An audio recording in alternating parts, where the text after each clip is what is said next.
তো বন্ধুরা, dhaba style mutton কষা কিভাবে তৈরি করে আজকে সেটাই আপনাদের তৈরি করে দেখাবো। প্রথমে 2 কিলো মটন ভালো করে ধুয়ে মেরিনেট করে রাখতে হবে। আগে থেকে কেটে নেওয়া পেঁয়াজ, রসুন, আদা মিক্স করে নেব।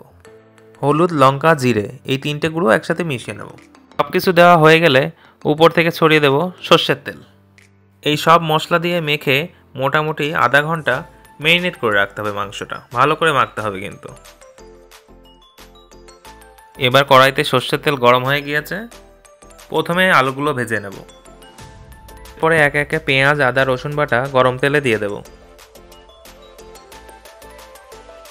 সামান্য একটু কাশ্মীরি লঙ্কার গুঁড়োও দিয়ে দিতে হবে কিন্তু।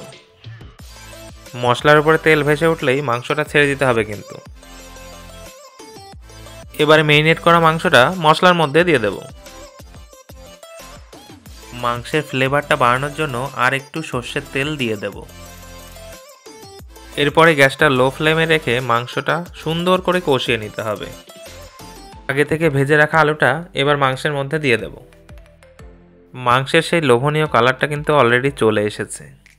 মোটামুটি 30 মিনিট মাংসটা কষিয়ে নেওয়ার পরে সামান্য গরম জল দিয়ে দিয়েছি। এবার মাংসের কালারটা যা হয়েছে না, ওফ, একদম লাল লাল ঝোল।